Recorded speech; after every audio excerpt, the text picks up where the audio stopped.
मौलवी की बीवी से इश्क का वाकया। एक दोस्त ने अपने दूसरे दोस्त से कहा, यार मुझे अपने मोहल्ले के इमाम की बीवी से बड़ी मोहब्बत है, और इससे भी बड़ी बात यह है कि वो औरत भी मुझसे मोहब्बत करती है। मैं रोजाना उस औरत से मुलाकात करने के लिए जाता हूं।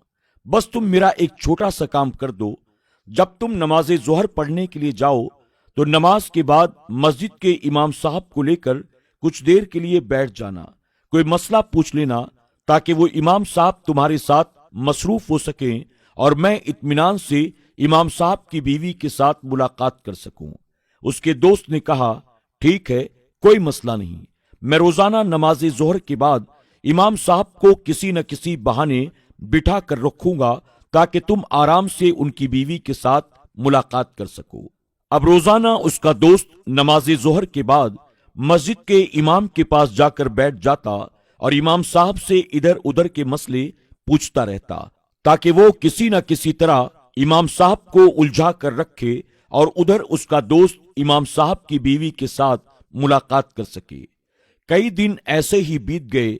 एक दिन उसने अपने दोस्त से कहा, आज तुम्हें इमाम साहब को ज्यादा देर के लिए मसरूफ रखना है क्योंकि मुझे उस औरत को एक गिफ्ट देना है। उसके दोस्त ने कहा, ठीक है, कोई बात नहीं। वो नमाज जोहर के लिए गया, नमाज जोहर अदा की और नमाज के बाद इमाम साहब से कहने लगा, हजरत मुझे आपसे एक जरूरी मसला पूछना है, मुझे आपका थोड़ा सा वक्त चाहिए। और दूसरी तरफ उसका दोस्त उस औरत यानी इमाम साहब की बीवी के साथ मुलाकात करने के लिए निकल गया। इधर उसका दोस्त इमाम साहब के साथ मसरूफ था। अचानक उसे ये ख्याल आया, मैं कितना गलत कर रहा हूं। ये हमारी मस्जिद के इमाम हैं, यह हमें नमाज पढ़ाते हैं, हमारे बच्चों को कुरान की तालीम देते हैं, हमारे यहाँ नमाज जनाजा पढ़ाते हैं, और मैं मस्जिद में बैठकर अपने दोस्त के साथ मिलकर अपनी मस्जिद के इमाम ही को धोखा दे रहा हूं। आज मुझे इमाम साहब को सारी बातें सच सच बता देनी चाहिए। अब उस बंदे ने इमाम मस्जिद से कहा, हजरत दरअसल बात यह है, मुझे आपसे कोई मसला नहीं पूछना होता, बस आपको मस्जिद में लेकर इतनी देर तक मैं इसलिए बैठ जाता हूं क्योंकि मेरा एक दोस्त आपकी बीवी से बहुत मोहब्बत करता है और आपकी बीवी भी उससे मोहब्बत करती है। वो आपकी बीवी से मुलाकात करने के लिए जाता है, इसलिए मैं आपको यहां अपने साथ मसरूफ कर लेता हूं ताकि मेरा दोस्त इत्मीनान के साथ आपकी बीवी के साथ मुलाकात कर सके। मैं इतने दिनों से सिर्फ आपको धोखा दे रहा था, मैं इसके लिए बहुत शर्मिंदा हूं और आपसे मुआफी चाहता हूं। जब इमाम मस्जिद ने यह बात सुनी तो उस बंदे को हंसते हुए वो कहने लगे, अल्लाह के बंदे, अभी मेरी शादी ही नहीं हुई है, आखिर मेरी बीवी कहां से आ गई। ये सुनते ही वो बड़ा परेशान हुआ कि जब इमाम साहब की अब तक शादी ही नहीं हुई तो फिर मेरा दोस्त आखिर किससे मिलने के लिए जाता है। एक दिन उस बंदे ने अपने दोस्त का पीछा किया।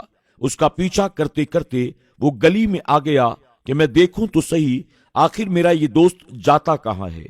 जब उसने मुकम्मल जायजा लिया और अपने दोस्त का पीछा किया तो उसे बहुत ज्यादा ये देखकर हैरानी हुई कि मेरे दोस्त ने किसी और को नहीं बल्कि मुझे धोखा दिया है। वो मुझसे झूठ बोलता रहा, ये किसी और की बीवी से नहीं बल्कि खुद मेरी बीवी से मिलने के लिए आता है। ये देखकर उस बंदे की आंखें फटी की फटी रह गई। उसके पैरों के नीचे से मानो जमीन ही खिसक गई हो। वो जल्दी से दौड़कर अपने दोस्त और अपनी बीवी के पास पहुंचता है, जाकर अपने दोस्त का गिरेबान पकड़ लेता है। अब उन दोनों दोस्तों के दरमियान हाथापाई शुरू हो गई, यहां तक कि उनकी दोस्ती हमेशा के लिए खत्म हो गई। दोस्तों, इस वाकये से हमें यह सबक मिलता है, अगर हम बुरे काम में किसी का साथ देते हैं तो हकीकत में हमारे अपने साथ बुरा होता है और बुरे काम का हमेशा बुरा नतीजा ही होता है। दोस्तों, उम्मीद करते हैं कि आज की हमारी ये वीडियो आपको जरूर पसंद आई होगी। वीडियो पसंद आने की सूरत में इसे लाइक करना और अपने दोस्त अहबाब के साथ शेयर करना न भूलें। आज की वीडियो में बस इतना ही। बहुत जल्द इंशाअल्लाह फिर हमारी और आपकी मुलाकात होगी। तब तक के लिए अल्लाह हाफ़िज़।